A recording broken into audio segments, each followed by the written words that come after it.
그리스도 이름으로 기도합니다. 아멘. 네, 하나님 말씀 보도록 하겠습니다. 역대하 18장 28절부터 19장 3절까지의 말씀입니다. 역대하 18장 28절부터 19장 3절까지의 말씀. 저와 여러분이 한 절씩 교독하시고 마지막 절은 합독하도록 하겠습니다. 교독합니다. 이스라엘 왕과 유다 왕 여호사밧이 길르앗 라못으로 올라가니라. 이스라엘 왕이 여호사밧에게 이르되 나는 변장하고 전쟁터로 들어가려 하노니 당신은 왕복을 입으소서 하고 이스라엘 왕이 변장하고 둘이 전쟁터로 들어가니라. 아람 왕이 그의 병거 지휘관들에게 이미 명령하여 이르기를 너희는 작은 자나 큰 자나 더불어 싸우지 말고 오직 이스라엘 왕하고만 싸우라 한지라.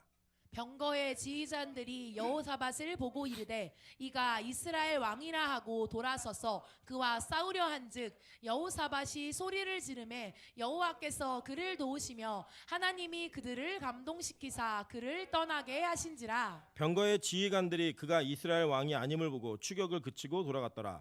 한 사람이 무심코 활을 당겨 이스라엘 왕의 갑옷 솔기를 쏜지라. 왕이 그의 병거 모는 자에게 이르되 내가 부상하였으니 내 손을 돌려 나를 진중에서 나가게 하라 하였으나 이날의 전쟁이 맹렬하였으므로 이스라엘 왕이 병거에서 겨우 지탱하며 저녁 때까지 아람 사람을 막다가 해가 지을 쯤에 죽었더라.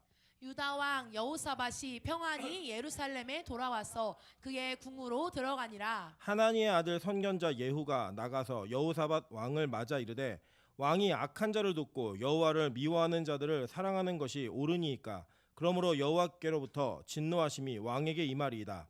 그러나 왕에게 선한 일도 있으니 이는 왕이 아세라 목상들을 이 땅에서 없애고 마음을 기울여 하나님을 찾음이니라 하였더라. 아멘. 네, 우리 주변에 있는 모두가 이렇게 한번 인사하도록 하겠습니다. 당신이 있어서 너무 다행입니다. 네, 앞뒤로도 인사하겠습니다. 함께 해주셔서 고맙습니다. 네, 지금 그 많은 교인들이 하늘문 특세를 다니냐고 정신이 거의 빠져 있습니다. 네, 그럼에도 불구하고 같이 정신없는 사람들이 옆에 있으니까 큰 위로가 된다라고 생각합니다. 하나님께서 우리에게 공동체라는 것을 묶어주셨을 때는 그 공동체를 통하여서 하나님이 원하시는 방향대로 이렇게 갈 때 외롭지 말라고 엮어주신 부분들이 있습니다. 그래서 우리가 함께 예배하고 함께 있음으로 말미암아 외롭지 않은 은혜가 우리 가운데 충만하시기를 주님의 이름으로 축원합니다. 네, 오늘 역대하 말씀을 가지고 크게 소리를 지르라라는 제목으로 하나님 말씀 증거하도록 하겠습니다. 오늘 이 본문은 사실 이 전체적인 스토리에 대한 이해가 좀 필요합니다. 제가 이제 금요철 할 때 요 근래에 계속 그 아합과 엘리야, 뭐 엘리사 이런 이야기들 쭉 해왔잖아요. 오늘 특별히 왕들의 스토리를 좀 보면서 이 왕들의 스토리 속에서 저 여러분이 깨달아야 될 살아감의 진리 또 그리고 하나님께서 우리가 원하시는 삶의 태도가 무엇인지를 한번 살피면서 같이 은혜를 나누는 그런 귀한 시간을 나누도록 하겠습니다. 죄송한데 먼저 광고의 말씀을 몇 가지 드리고 시작하겠습니다. 먼저는 제가 그 오늘 예배는 저 10시에 마칩니다. 저희 이제 하늘문의 예배를 올라가야 되는 성도들이 있기 때문에 기도회를 짧게 하고 마치도록 하겠습니다. 두 번째는 제가 기침을 좀 합니다. 기침을 하는데 저도 이제 걱정이 돼가지고 제가 가서 코로나 검사도 받고 독감 검사도 받았는데 다행히 일반 감기이기 때문에 크게 걱정하지 않으셔도 되겠습니다. 병원에서 진단을 받고 왔고요. 기침하더라도 좀 양해하면서 뭐 이렇게 벌레 보듯이 피하지 마시고 그냥 은혜를 누리시면 되겠습니다. 오늘 이 본문은 그 이 왕들에 대한 평가들이 성경에 어떻게 진행되고 있는가를 보게 됩니다. 성경은요, 한 사람 한 사람 개개인의 도덕과 윤리적 그리고 종교적인 그 모습을 가지고 나라 전체를 평가하지 않았습니다. 성경을 보시면요, 그 나라의 대표가 되는 왕을 통해서 그 나라가 악한 나라인지 그 나라가 선한 나라인지를 평가합니다. 그래서 그 공동체의 지도자가 누구냐, 이것은 굉장히 중요한 가치를 지니고 있다고 하는 것입니다. 특별히 여러분 오늘 보시는 이 내용 중에 28절에 보시면 이스라엘 왕과 이렇게 나오잖아요. 그 왕이 누구냐면 아합 왕입니다. 아합 왕. 이 아합 왕의 죽음의 스토리가 기록되어져 있고 이 죽음의 스토리 가운데 누가 동참되었는가 보니까 이 여호사밧이 동참되어 있다는 걸 보게 됩니다. 그러니까 지금으로 얘기하면 이런 거예요. 우리나라도 이걸 이해하기가 좀 쉬우신데 남북으로 좀 분리가 되어 있잖아요, 나라가. 근데 정권에 따라서 북한하고 좀 친하게 지낼 때도 있고 햇볕 정책이다 이렇게 지낼 때도 있고 또 어떤 때는 뭐 강공이다 그래서 뭐 선제 타격 이런 얘기가 나오면서 이게 사이가 안 좋은 굉장히 첨예한 그 대립을 하게 되는 그런 이 구조들도 있습니다. 이스라엘도 똑같았어요. 남유다하고 북이스라엘이 어떤 왕 때는 친하게 지내기도 하고 어떤 왕 때는 굉장히 그 첨예한 대립을 하는 그런 긴장감 속에 살기도 했습니다. 그런데 오늘 여기 보니까요, 이 이스라엘 왕인 아합과 유다 왕 여호사밧이 함께 전쟁을 하는 모습이 나오는 거예요. 그러니까 이게 어떤 장면이냐면 여러분이 잘 아시는 것처럼 이 이스라엘 왕과 유다 왕 여호사밧의 관계가 어떤 관계냐면 장인과 사위의 관계입니다. 이 여호사밧이 누구랑 결혼하냐면 아달랴랑 결혼하는 거예요. 들으셨죠? 우리 선지서 배우실 때. 그러니까 이 아달랴는 누구의 딸이다? 이세벨의 딸. 그러면 이세벨의 남편은 누구다? 아합. 그리고 요 관리가 이게 스토리가 형성이 되는 거예요. 자, 그런데 이제 어떤 일이 있었냐면 그 당시에 아람이라고 하는 나라가 있었는데 이 아람하고 북이스라엘이 붙어 있는 거예요. 그러니까 지금으로 우리 지정학적 위치를 이해하신다면 러시아 정도의 위치가 되겠습니다. 그러니까 이제 북이스라엘의 위쪽에 있는 나라. 이 나라가 굉장히 강대국이다 보니까 항상 애굽 쪽으로 진출하려고 하다 보면은 반드시 북이스라엘을 거쳐야 되는 거예요. 이 북이스라엘하고 이 아람하고는 굉장히 전쟁이 굉장히 많았는데 이 전쟁 속에서 3년 정도 전쟁이 쉬는 일들이 벌어집니다. 근데 이 3년째 해에 아합 왕이 자기 사위인 여호사밧을 부르는 거예요. 불러갖고 이제 뭐라고 얘기하냐면, 야, 우리가 길르앗 라못, 이 길르앗 라못이 어디냐면, 여러분 그 모세가 모세가 인도했던 이스라엘 백성들이 여호수아를 중심으로 요단강을 건너잖아요. 건널 때 세 지파가 남습니다. 안 건너고 누구누구 남았죠?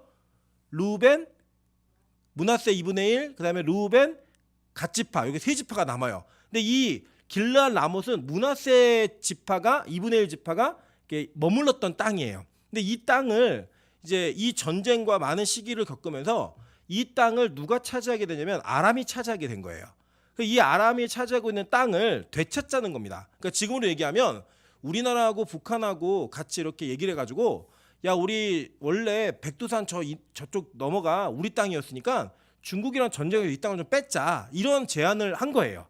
그러니까 이제 이게 볼 때 그렇게 큰 나쁜 제안은 아닌 것 같아요. 여호사밧 입장에서는 장인도 돕고 명분도 있고 하나님의 땅을 회복한다는 명분도 있고 원래 우리 조상들의 땅이었으니까 이 땅을 차지해야겠다라고 이제 얘기를 한 겁니다. 그래가지고 이 전의 스토리가 뭐냐면, 이 두 사람이 전쟁하기 전에 그래도 여호사밧은 남유다 출신의 왕이잖아요.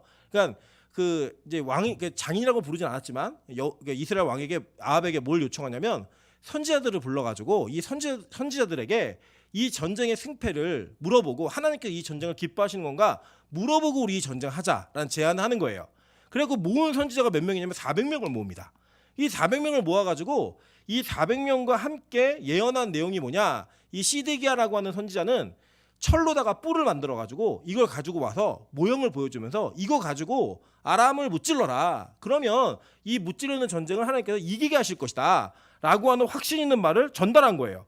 그러니까 이 얼마나 분위기가 좋아요.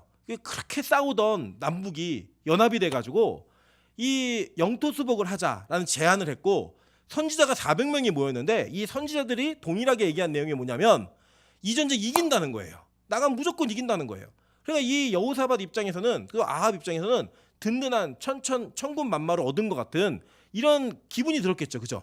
그런데 이제 여호사밧은 굉장히 신중했던 사람인 것 같아요. 그리고 이 여호사밧은 들을 기가 있는 사람이었습니다. 여호사밧이 요청한 게 뭐냐면, 이게 좋은 말만 하는 사람 말고 이 예언을 할 때 좀 정직하게 예언하는 사람이 혹시 없냐, 이스라엘에. 그래서 이 한 사람을 더 불러보자라고 얘기한 거예요. 그랬더니 이제 아합이 뭐라고 얘기냐면, 선지자 미가야가 있는데 얘는 맨날 예언만 하면 나에 대해서 안 좋은 예언만 하니까 들으면 재수 없으니까 부르지 말자고 이 얘기를 한 거예요. 그랬더니 이 여호사밧이 뭐라고 아합에게 얘기하냐면, 왕은 그런 말씀하지 마세요. 그렇게 말씀하시면 안 돼요. 하나님의 선지자들에게 그런 말하면 안 됩니다라고 얘기를 하는 겁니다. 그러니까 이게 믿음의 뿌리가 다른 거예요. 아합은 이 시돈 땅에 있는 바알과 아세라를 섬겼던 전력이 있는 사람이잖아요. 그러니까 이 사람은 뭐가 필요한 거냐면 자기한테 좋은 말 해주는 사람이 필요한 거예요. 나를 칭찬해주고 나에게 긍정적인 말을 해주고 내가 잘 된다는 얘기만 해주고 이런 사람이 필요한 거예요. 그런데 이 여호사밧은 그래도 이 뿌리와 줄기가 다윗의 자손이잖아요. 그러니까 이 다윗의 자손이 선지자들의 말을 들었던 기억이 있는 거예요. 여러분 잘 생각해 보시면요, 다윗 왕과 같은 왕이 없어요, 사실은. 왜냐하면 다윗은 사울보다 더 강력한 왕권을 가졌던 사람이에요. 그런데 그 선견자들이 다윗에게 와서 죄를 지적하고 그 이야기 할 때요, 다윗이 그냥 단칼에 죽일 수도 있었던 사람입니다. 그럼에도 불구하고 그 이야기 듣고 부하들 앞에서 회개하고 하나님 앞에 엎드리는 모습을 통해서 왕보다 하나님이 높다라고 하는 것을 항상 삶으로 보여줬던 사람이에요. 그래서 여러분, 이 한국교회에 교회가 문제되는 과정 속에 제일 많이 문제를 일으키는 사람이 누구냐? 목사예요. 다른 사람 아닙니다. 왜냐, 목사가 하나님 앞에서 자기 위에 하나님이 계시면 절대 문제 일으키지 않습니다. 그런데 목사에게 그 하나님이 사라진 채로 자기가 모든 것을 주관할 수 있는 절대 권력자다라는 생각이 들어가기 시작하면요, 교회는 반드시 무너지고 병듭니다. 여러분, 그래서 제가 그렇지 않기를 기도해 주십시오. 여러분, 제가 기도를 멈추는 순간이 바로 그런 순간인 거예요. 제가 이제 하늘을 가는 거 싫어하고 설교 시간에 무언가를 들으면서 눈물 흘리는 시간이 사라지고 이러면요, 이게 끝난 겁니다. 목사로서의 생명이. 그래서 제가 그런 얘기합니다. 예전에 우리 그 이주영 목사님, 노대현 전사님께서 있을 때, 노강도사입니다. 있을 때 하늘문에 가서 예배드리는 걸 되게 힘들어할 때마다 무슨 얘기를 했냐면, 너희들 나중에 목사가 되고 담임이 되면 혼낼 사람이 없다. 너 혼내는 사람 없어. 너희 싫어할 뿐이지 혼내는 사람이 없다. 근데 누군가에게 말씀을 들으면서 혼날 수 있고 하나님 앞에 무릎 꿇을 수 있는 장소가 있다라고 하는 건 진짜 큰 복이다. 그러니까 여길 떠나도 반드시 이곳에서의 기도 생활을 멈추지 말아라, 얘기했습니다. 오늘도 예배 전에 우리 이주영 목사하고 통화했는데 다음 주 월요일날은 자기 가족 행사가 있어갖고 주일날 들어온대요. 주일날. 그런데 이 멈추지 않는 거예요. 일주일에 한 번은 가야겠다. 피은수 사람하고 장화 통화하는데 요새는 길거리를 가면서도 하늘문 설교를 듣는데요. 그 길에서 너무 크게 아멘 그래갖고 제발 이러지 말라고 주변에 자꾸 쳐다보니까 얘기할 정도로 그렇게 갈급함을 보이는 은혜가 나타나는 거예요. 여러분, 그래서요, 우리 교인분들 중에는 왜 우리 담임 목사님이 자꾸 성도들을 끌고 하늘문을 가나, 왜 담임 목사님 저렇게 우리 공예배까지 이렇게 축소해 가면서 하늘문을 가나, 이런 얘기를 하실 때마다 뭘 하나 기억하시냐면, 우리 담임 목사가 건강하고 싶구나, 우리 담임 목사가 평생 하나님 앞에서 하나님의 음성을 듣고 싶어 하는구나, 그런 이 차원에서 이해를 하시면요, 우리 교회에 더 큰 은혜가 있을 줄 믿습니다. 그래서 그렇게 기도하는 것을 원했기 때문에, 그리고 그렇게 혼나는 것을 원했기 때문에 이 여호사밧은 미가야를 불러오자는 거예요. 미가야가 예언을 하는데 예언의 내용이 뭐냐면 전쟁을 이긴다는 거예요. 근데 뭘 얘기하냐면, 아합 너는 죽어, 이렇게 얘기한 거예요. 그러니까 아합이 열받아갖고 거부라고, 나한테 재수없는 얘기하는 거 맞지 않냐고, 내가 이거 말 안 해도 그렇게 얘기할 줄 알았다고 그러면서 열받아가지고요, 이 사람을 이제 감옥에 가둡니다. 심지어는 이 철불을 만들어 와서 이길 거라고 했던 시드기야는 미가의 뺨을 때려요. 뺨을 치면서 너 똑바로 얘기하는 거예요. 여러분, 참 안타까운 일이 뭐냐면, 한국 교회는 권력과 너무 친밀한 관계를 유지하는 것을 목표로 두고 있는 것 같아요. 그래서 여러분, 참 이게 그렇죠. 예를 들면 뭐 이제 지나간 역사 가운데 있는 평가되어진 일이니까, 뭐 12.12 사태라든지 군사 정권이 나라를 이렇게 뺏어갈 때 사실 그 잘못된 일이잖아요. 근데 거기에 사실은 목사들, 특별히 하나님의 말씀을 전하는 사람들이 이것이 잘못된 것이라고, 하나님의 정의가 아니라고 말하면서 순교하는 사람들이 나왔어야 돼요. 근데 그렇지 않았다라는 거예요. 오히려 전두환을 여호수아라고 비유하면서 설교했던 목사님도 계셨고, 그것을 축복해주는 일도 참 많았습니다. 여러분, 왜 그랬을까요? 교회가 권력과 결탁되어 있으면 많은 유익을 누릴 수 있다라는 거예요. 여러분, 이 미가야가요, 이 얘기를 예언하기 위해서 끌려가기 전에, 모셔가기 전에 이 내시가 와가지고 조언을 해줘요. 뭐라고 조언해주냐면, 지금 400명이 다 이긴다고 했으니까 제발 불길한 거 예언하지 말라고. 그럼 당신 아무 일 없이 지나갈 거라고. 그랬더니 이 미가야가 뭐라 그러냐면, 나는 하나님이 말씀하시는 걸 말해야지 내가 사람 앞에서 듣기 좋은 얘기 할 수 없어. 이 얘기를 딱 잘라서 얘기합니다. 이게 선지자예요. 이게 교회라고요. 여러분, 교회가 올바르고 정직한 얘기를 한다 그래서 여러분 항상 잘 되는 거 아닙니다. 정직하게 얘기하다 죽을 수도 있고요, 정직하게 얘기하다 손해볼 수도 있어요. 근데 그거를 말하는 게 믿음이에요. 그걸 말하는 게 신앙이라고요. 그래서 예를 들면 우리가 예수 믿는다라는 그 이야기 한 가지를 하면서 감옥에 간다? 가야죠. 내가 신사참배를 거부한다라고 얘기해서 고문을 당한다? 당해야 되는 거예요. 그거는요, 실제로 어려워요. 그 상황이 되면 되게 어렵지만 그게 신앙이라고 성경은 우리에게 누누이 일관성 있게 가르치고 있다는 겁니다. 그리고 여러분, 제가 여러분에게 항상 좋은 말을 한다고 생각하시면 안 돼요. 여러분, 오늘 아까도 그 어떤 형제가 저한테 그렇게 얘기하더라고요. 우리 목사님은 좋은 것을 축복해주고 얘기하는 거 하나도 안 이루어지는데, 이게 잘못된 거 뭐 회사 망해라, 헤어져라, 이런 얘기가 다 된대요. 다 이루어진대요. 그리고 겁난다는 거예요. 여러분, 근데 그게 절대로 여러분을 저주하거나 여러분 핍박하기 위함이 아니에요. 여러분의 그게 도움이 되는지 도움이 되지 않는지를 보는 겁니다. 예를 들어 이런 거예요. 예를 들어 유빈 형제가 사업을 벌렸는데 사업이 너무 잘 돼갖고 주일 예배를 못 지킨다. 그거 어떻게 기도해야 돼요? 에? 망하게 해달라고 기도해야죠. 그것 때문에 예배를 안 지키면, 연애를 하면서 예배를 드리지 않고 예배에 소홀해진다. 그럼 어떻게 기도해야 돼요? 할렐루야. 예. 그렇게 기도하는 게 맞죠. 왜요? 우리 목적은 이 땅에서 잘됨이 아니잖아요. 여러분 돈 많이 벌고 지옥 가면 뭐 하겠습니까? 결혼하고 지옥 가면 뭐 하겠어요? 우리 인생의 최고의 목표와 추구점은 이 땅에서의 잘됨과 이 땅에서의 부귀영화가 아니에요.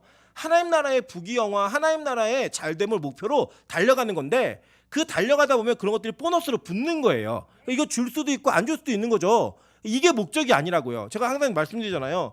평생 건강해서 하나님께 감사함으로 영광 돌리고 천국 가는 분도 계실 거고요. 암투병과 고질병과 희귀질환에 시달리면서도 믿음을 포기하지 않고 하나님 앞에 올바로 서는 분들이 있어서 그분들의 믿음으로 인해 우리가 더 큰 은혜를 누릴 수도 있는 겁니다. 그 역할은 하나님이 우리에게 선택해서 맡기시는 거지 여러분이 결정하시는 게 아니에요. 그래서 어떤 사람들은 평생 부자로서 물질로 하나님 섬기다가 주님 앞에 서는 사람도 있을 거고 평생 가난하고 빚에 시달리지만 그 가운데도 믿음을 잃지 않고 자그마한 것들로 섬기면서 주님을 향해 달려가는 인생도 충분히 있을 수 있다는 겁니다. 우리가 결정하는 거 아니에요. 그래서요 하나님의 사람은요 올바른 사람은 성경에서 말하는 내용들을요 그대로 들을 수 있는 귀가 열려 있어야 됩니다. 여호사밧에게 이게 있었던 거예요.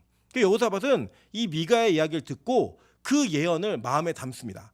여러분 근데 이게 뭐냐면 그렇게 하고 난 다음에 아합이 야쟤 가둬.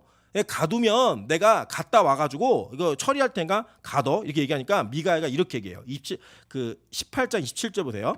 미가가 이르되 왕이 참으로 평안히 돌아오시게 된다면 여호와께서 내게 말씀하지 아니하셨으리이다 하고 이렇게 얘기해요. 그게 뭐냐면 너 정말로 왕이 다시 살아서 돌아오면 하나님이 나한테 말한 거 아니야. 난 분명히 들었어. 하나님이 너 죽는다고 얘기하라 그랬어. 이 얘기한 거예요. 그러면서 뭐라고 얘기하냐면 하고 또 이르되 너희 백성들아 다 들을지어다 하니라 얘기하는 거예요. 다 들으라는 거 다. 여기에 이제 우리가 좀 해석하기 좀 난해한 내용들이 등장해요. 이 미가가 뭘 예언하냐 이렇게 뭘 얘기해주면 이렇게 얘기합니다. 하나님이 아합을 죽이려고 그러는데 어떻게 죽일까 고민하셨다는 거예요. 그럴 때 한 천사가 나와가지고 내가 거짓말하는 영이 되어가지고 선지자들의 입에 들어가겠습니다. 그래서 그에게 길한 예언을 해서 이 전쟁에 나가게 하겠습니다. 이렇게 얘기한 거예요. 여러분 그래서요 우리가 어떤 일이 잘 될 때 어떤 일이 잘 되는 이야기야 막 이야기를 들을 때 그게 다 하나님 뜻이라고 생각하시면 안 돼요. 하나님의 때때로는 우리로 하여금 망하게 하기 위해서 우리 귀에 들리고 싶은 이야기를 듣게 하실 때가 있다라는 겁니다. 여러분 그래서 되게 영적 분별이 너무나 중요한 시기에 살고 있어요. 우리는요. 왜냐하면 이 인간은 자기를 축복하고 좋게 얘기해 주는 걸 너무나 즐거워하고요. 그 이야기 들으면 행복해하고 또 그런 사람들끼리 모여요. 어쩔 수 없어요. 그래서 어떤 공동체든 자기들은 문제가 없대요. 근데 외부에서 볼 때 그게 아니거든요. 외부에서 볼 때는 분명히 하나님 앞에서 잘못된 선택을 해요. 자기들끼리는 서로 예언해 주는 거예요. 괜찮아. 이럴 수밖에 없었어. 이게 맞는 거야. 이런 얘기를 하면서 자기들끼리 위안을 한다는 겁니다. 여러분 가끔은 그래서 교회를 한 발 떨어져 볼 때도 필요하신 거예요. 우리끼리 좋다 잘 된다 이게 다가 아니라 하나님이 이 교회를 어떻게 보시는가, 하나님이 우리 가정을 어떻게 보시는가, 하나님이 나를 어떻게 보시는가, 이거를 객관적으로 평가하고 이야기할 수 있는 여러분의 쓴소리 공동체가 필요합니다. 우리 옆 사람이 이렇게 인사하겠습니다. 그런 소리 네가 나한테 해줘야 돼. 네, 해줘야 됩니다. 올바르지 않은 거 올바르지 않다고 얘기해야 되고요. 하나님 앞에서 맞는 건 맞다고 얘기해줘야 돼요. 근데 그게 뭐냐면 미가야 정도 되는 확신이 있어야 되는 거예요. 어떻게 얘기하냐면 왕이 살아오 돌아온다면 내가 들은 하나님의 음성 가짜다. 근데 이거를 얘기하면서 왕 죽을 거니까 백성들 다 들어 얘기한 거예요. 그리고 여러분 진짜로 왕이 죽었잖아요. 오늘 읽은 본문이 그거예요. 그래서 이 이스라엘 왕 아합이 나가기가 얼마나 찝찝해요. 이런 얘기 들으면 찝찝하잖아요, 여러분. 예를 들어서 제가 올 여름에 혜영이는 물을 조심해. 물에서 큰 사고가 날 것 같아. 그러면 여름에 이게 아니라고 얘기해도 저 목사가 거짓 선지자 이렇게 얘기해도 여름에 물가 가기가 편해요, 안 편해요? 안 편해요. 불편하단 말이에요. 그러니까 이 아합이 어떻게 하냐면 아합이 이렇게 얘기합니다. 내가 이스라엘 왕인 그 여호사밧에게 나는 변장을 하고 갈 테니까 네가 화려한 옷을 좀 입어. 얘기한 거예요. 이 아합이 얼마나 악한 인간이냐면 자기 딸의 남편이잖아요.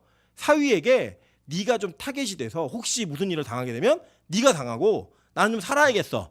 이래가지고 자기는 왕이 아닌 것처럼 꾸미고 여호사밧에게 왕의 옷을 입혀서 이 전쟁을 나가는 겁니다. 즉 그 장면인 거예요.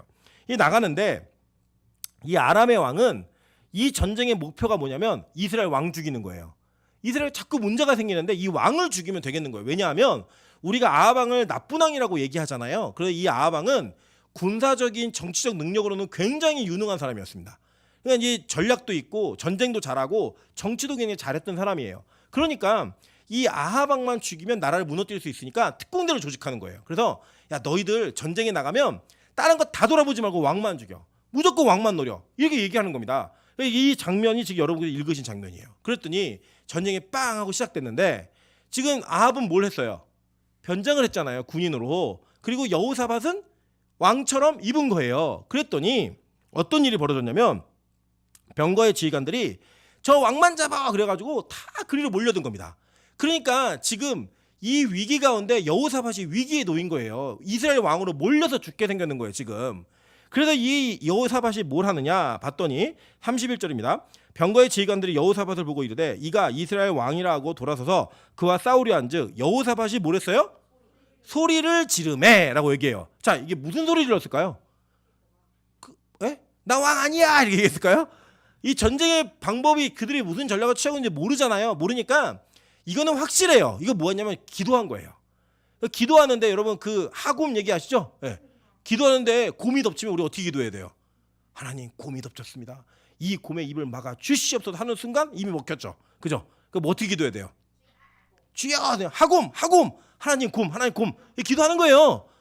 여러분 이게 너무 급하니까 여호사밧은 뭘 하느냐? 주여 하고 기도한 거예요. 나 좀 살려주세요 하고 기도한 겁니다. 그랬더니요 이 특공대들이 와가지고 뭐 했겠어요? 몽타주 그려놓고 이렇게 생겼어 다 연습했겠죠. 그런데 딱 보니까 이스라엘 왕이 아닌 거예요. 근데 이 왕이 뭐라고 명령했어요? 걸린 대로 다 죽여 이게 아니라 아무랑도 싸우지 말고 왕만 죽여라 얘기하니까 이 여호사밧을 보고 돌이켜가지고 지금 다른 데로 가는 거예요. 그러니까 여호사밧은 지금 죽을 뻔하다 살아난 거예요. 그리고 이 전쟁 가운데 저 왕 아니구나 이게 그 전쟁이 이제 흐지부지 되고 있는 막 여기저기서 막 자기들끼리 싸우고 있는데 어떤 군사가 우연히 그냥 활 갖다 쑥 쐈는데 그 화살이 누구 맞았다? 아합에 맞은 거예요. 아합에 맞으니까 아합이 야 나 총 맞았어 빨리 나 뒤로 빼줘 얘기하는데 전쟁이 너무 맹렬하니까 뒤로 못 나가고 그 병거에서 하루 종일 있다 어떻게 됐다? 죽은 거예요. 여러분 잘 보세요. 지금 이 아합이라고 하는 왕은 북이스라엘 왕이었고요. 우상숭배하는 왕이었어요. 근데 이 여호사밧은 그래도 하나님 앞에 이 전쟁의 위기에서부터 살아날 수 있는 포인트가 있었어요. 그 포인트를 지금 선견자 예후가 설명해 주는 장면인 겁니다. 19장이 한번 보도록 할게요. 유다왕 여호사밧이 평안히 예루살렘에 돌아와서 그의 궁으로 들어가니라. 평안히 돌아온 거예요. 그랬더니 하나니의 아들 선견자 예후가 나아가서 여호사밧 왕을 맞아 이르되 왕이 악한 자를 돕고 여호와를 미워하는 자들을 사랑하는 것이 옳으니까 그러므로 여호와께로부터 진노하심이 왕에게 임하리이다 라고 얘기하는 겁니다. 여러분 이게 얼마나 중요한 이야기냐면요. 우리가 이 땅에 살아가면서 많은 사람들을 만나고 많은 사람들과 관계를 맺어갑니다. 근데 그 관계를 맺어갈 때 여러분 보통 보니까요. 취향이 같은 것 다 사람들 예를 들면 세상에서 동호회 같은 거 있잖아요. 인라인 동호회 뭐 게임 동호회 이런 거 보면요. 자기 좋아하는 사람끼리 모여요. 또 우리는 잘 이해가 안 되지만 우리 박미영 집사하고 최혜영 집사하고 둘이 공통분모가 하나 있죠? 뭐예요? 본인들이 얘기해봐요. 뭐가 공통분모예요? 에? 간증하세요. 간증. 뭐예요? 뭐? 방탄. BTS. 제가 볼 때 둘이 기질이 안 맞아요. 성격이 안 맞아요. 전혀 다른데 한 가지에서 공통분모가 있는 거예요. 그게 뭐예요? BTS. 그 이야기만 나오면 둘이 그렇게 찰떡같이 하나가 돼가지고 얼마나 멋있는지 얼마나 괜찮은 인간들인지 그걸 누구한테 설명하냐면 찬이한테 설명하고 있어요. 멋진 삼촌이야 이러면서 막 그걸 설명 앉아있고 또 찬이는 그걸 보고 앉아있어요. 또 웃기죠 아주. 그런 일들이 있는 게 뭐냐면 자기들이 좋아하는 사람끼리 모이는 거예요. 이렇게. 그게 인간의 습성인 것 같아요. 나랑 기질이 같은 사람들 뭐 임씨 뭐야 저는 굉장히 호별이가 예뻐요.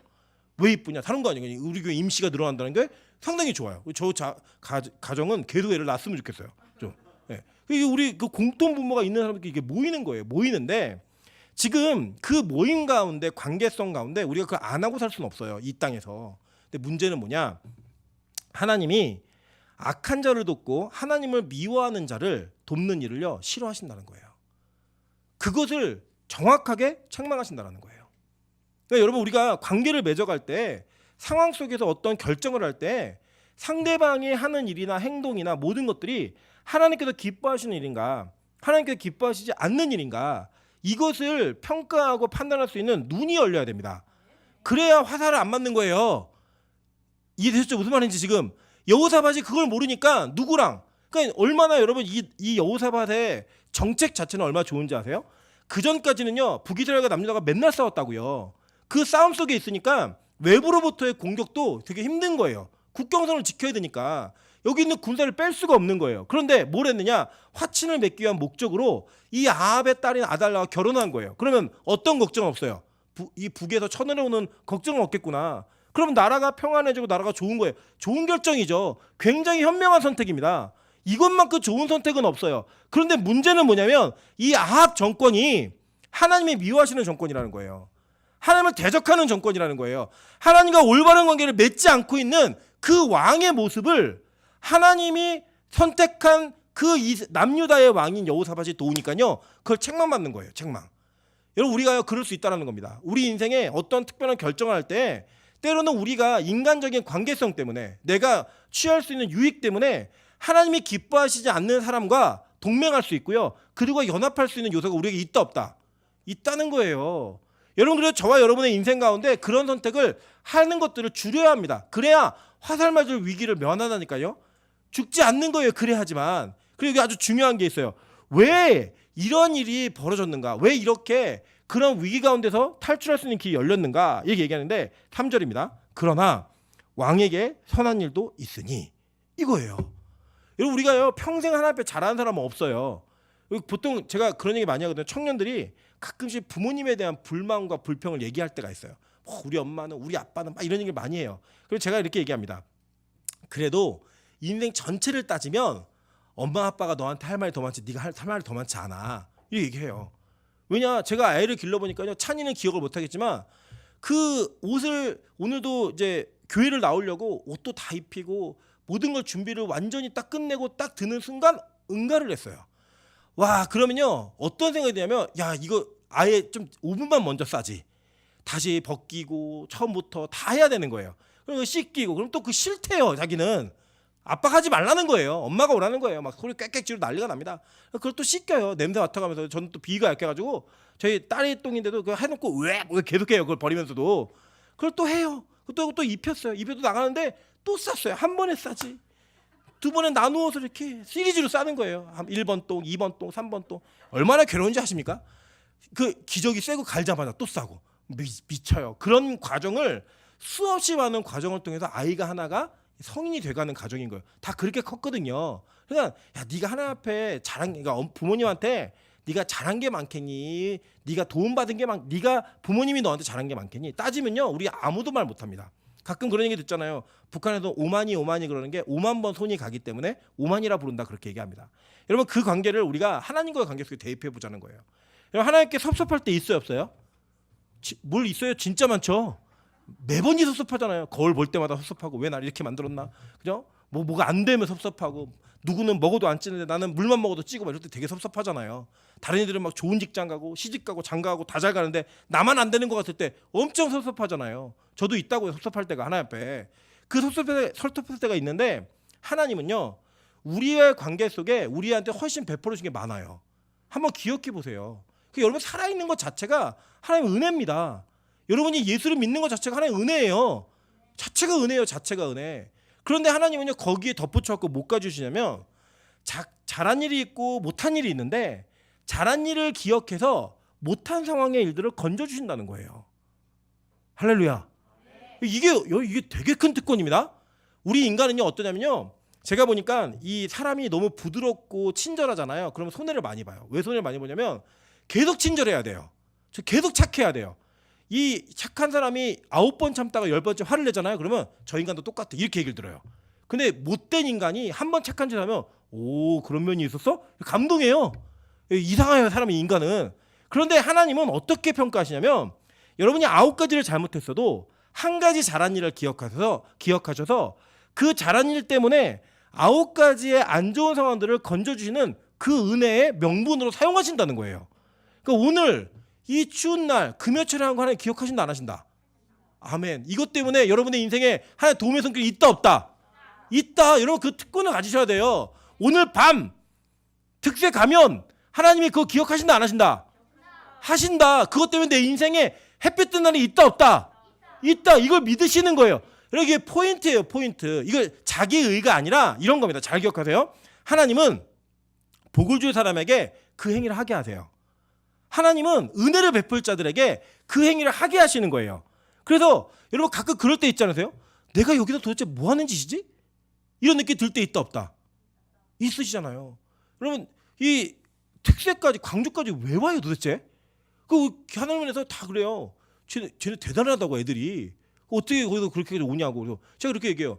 나도 모르겠다고. 쟤네 왜 오는지 도대체 모르겠다고. 거기 와 있어요. 그 잠도 자고요. 뭐 하나님의 은혜 가운데 그 일을 해요. 행위를. 그리고 그 행위 때문에 복이 오는 게 아니에요. 잘 기억하세요. 복 줄 사람에게 그 행위를 하게 하시는 거예요. 우리 옆 사람 이렇게 인사하겠습니다. 내가 예배할 사람처럼 보이냐고. 여러분 제가 이제 매번 말씀드리는 아주 식상한 이야기지만 여기 이 교회가요 금요철 할 때 내분오시던 교회예요. 얘네 금요철하는 거는 얘네 인생에 없었던 불금을 불태우고 자기 먹고 마시고 쉬는 일에 즐거움이 있었던 아이들이지 예배 오는 거 아니에요. 근데 지금 그 놀길 좋아하던 윤기쁜 집사가 아기를 안고 여기 와 있어요. 오늘 아기를 놓고 특세로 올라간대요. 지금 임봉균 집사가 지금 굉장히 괴로운 얼굴로 지금 예배 드리고 있습니다. 누굴 아기를 자기가 맡아야 되니까 힘든 일이죠 이게. 그런데 여러분 그 마음을 누가 주시는 거냐고요 도대체. 누가 주시는 거겠어요. 하나님이 복주할 사람에게 그 은혜를 주시는 거예요.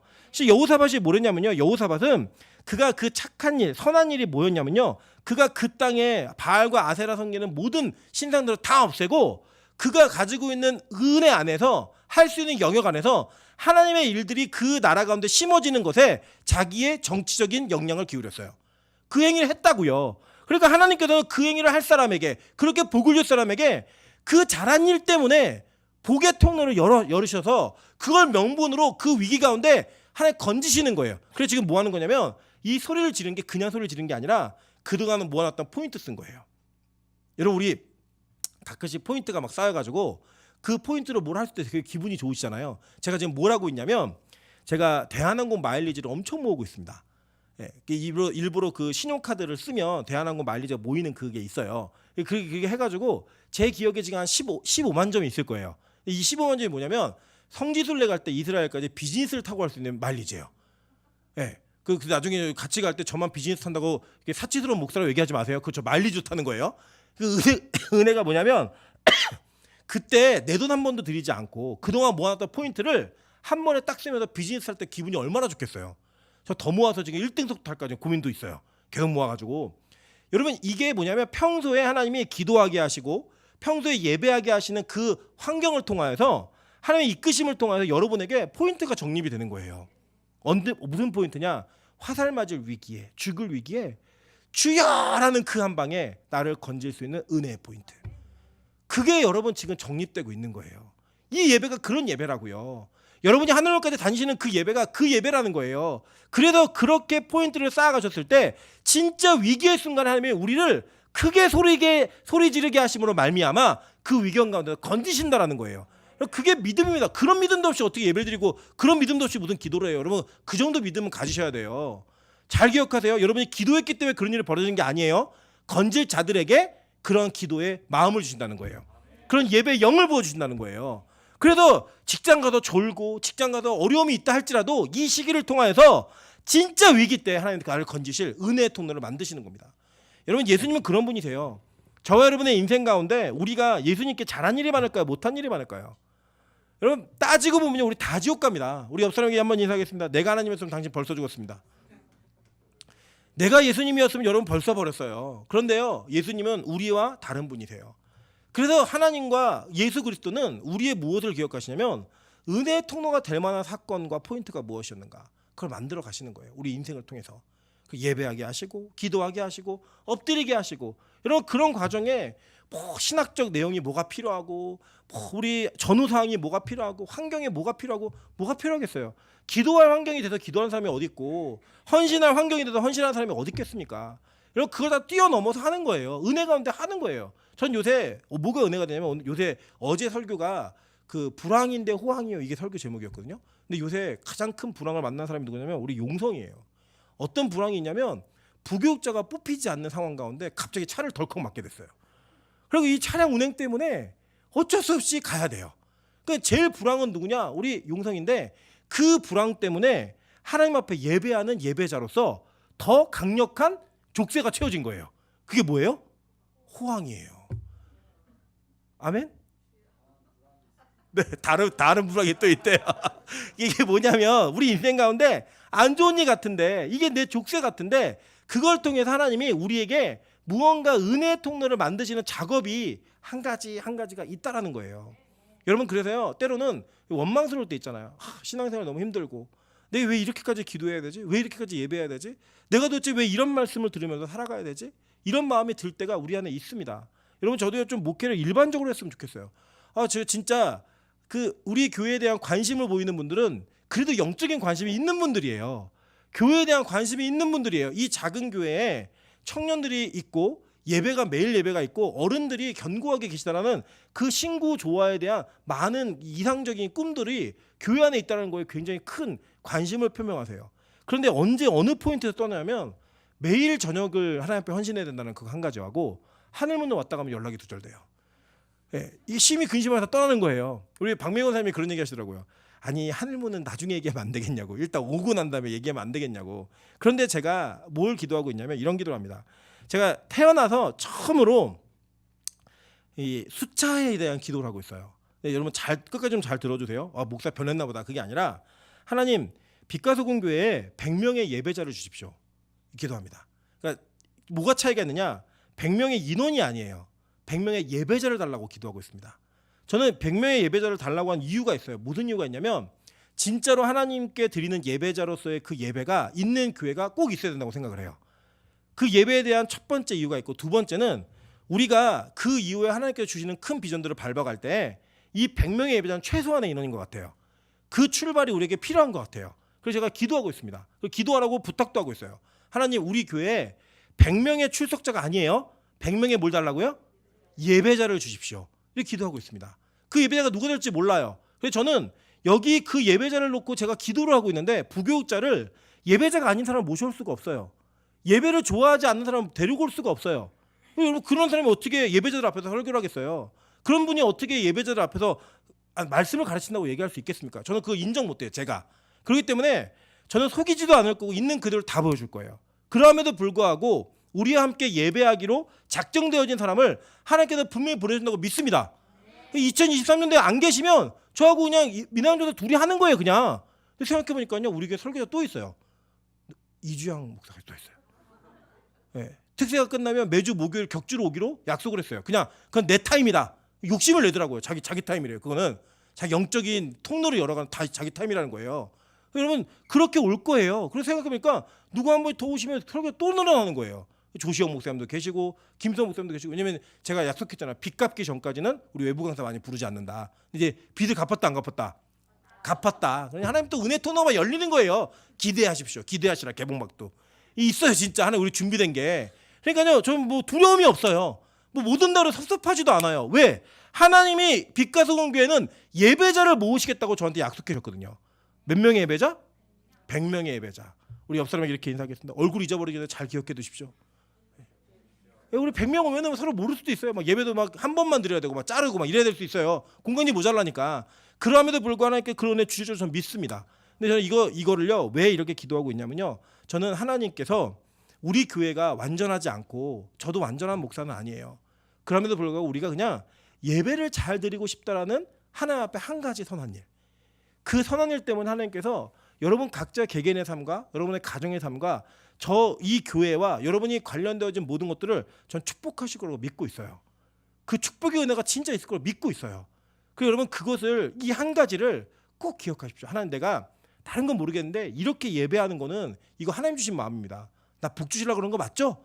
내가 그거 믿습니다. 이렇게 나가시는 거예요.